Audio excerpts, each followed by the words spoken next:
Hello, my name is Michelle Embleton, and in this video today we're going to have a look at how is an anonymous egg donor assigned to a recipient woman for an egg donation process. When a woman or a couple is undergoing an IVF treatment using an egg donor, one of the most common questions is, how is that donor chosen for me? In this video, we're going to have a look at anonymous egg donation. Egg donation is an anonymous and altruistic process in many countries, such as the United Kingdom, Canada, Spain, and therefore it is the clinic themselves that will select a donor for you.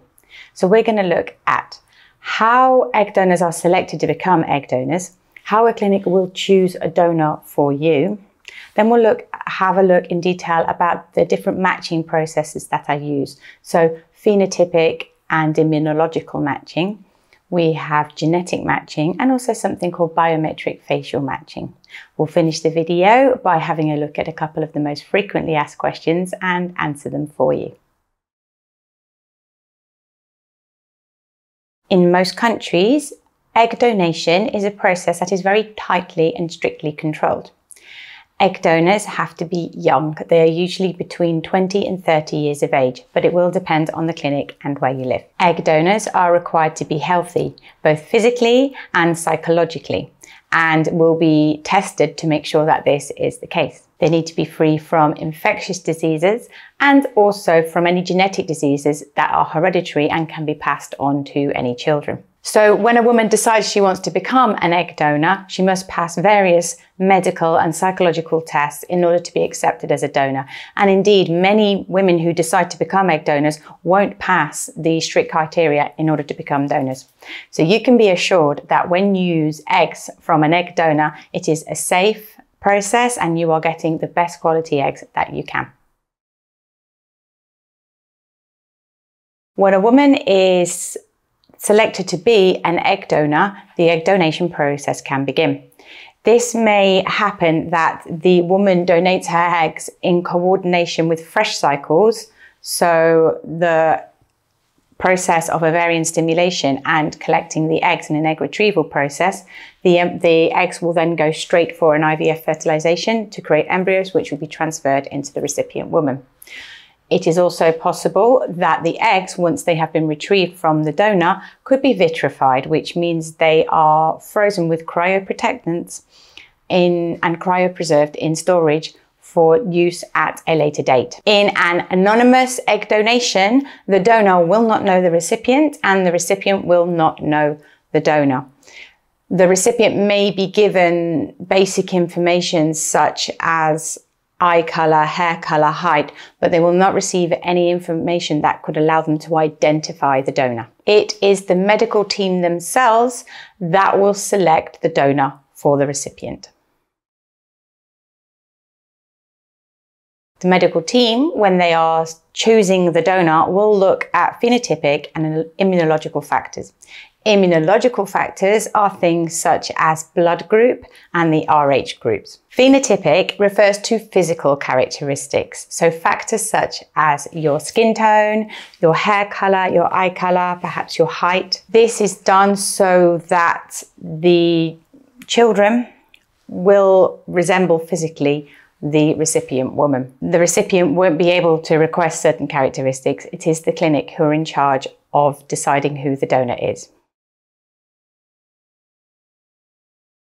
Well, nowadays, more and more clinics are offering to do a genetic compatibility test. This test checks whether the donor and the male sperm provider are genetically compatible. This means that an analysis is done at the genetic level to make sure there are no mutations that are possessed on both sides that could lead to the child being affected by a hereditary genetic disease. In the event that this genetic analysis shows that the egg donor is not compatible genetically with the sperm provider, a new donor will be looked for.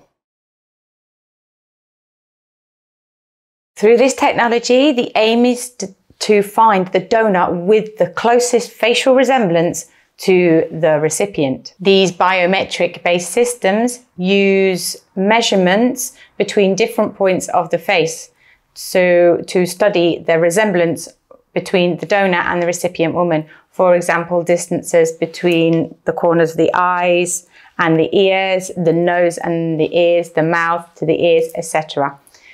This can really give peace of mind to the recipient woman that the donor does resemble her physically, and so that babies born from the egg donation will resemble the recipient woman. However, this technology is not available in all clinics at this moment in time. Now we are going to have a look at a couple of the most frequently asked questions that our users have and answer them for you.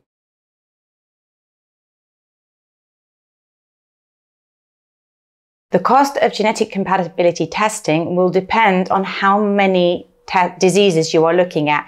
If you are looking for a specific single gene, you will pay less than, for example, if you are going to test for many different genes. So the prices really can range between, say, $200 to $2,000.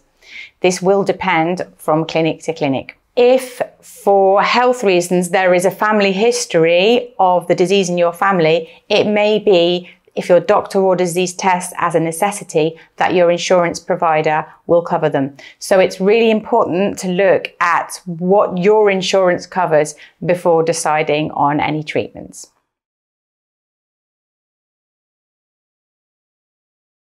It's a very understandable question to want your baby to look like you when you are using donor eggs, and clinics will do their very, very best to find a donor that resembles you and look at physical characteristics, hair color, eye color, skin tone, perhaps do a biometric facial analysis if this technology is available, and an immunological analysis to make sure that blood groups and Rh groups are matching. But don't forget, although genetics are important in the development of the baby, their environment and their upbringing also affect their character and who they are. We'd like to hear about your experiences. Have you had a baby through egg donation? Are you an egg donor?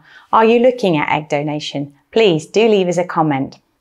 And if you found this video interesting and informative, please don't forget to click like and subscribe so you don't miss any future videos. And as always, I would like to remind you that in the description below, I leave you with a link for an article with lots of information. And within this article, there are many more articles on IVF and egg donation, so you can really have a good read and inform yourself. Thank you.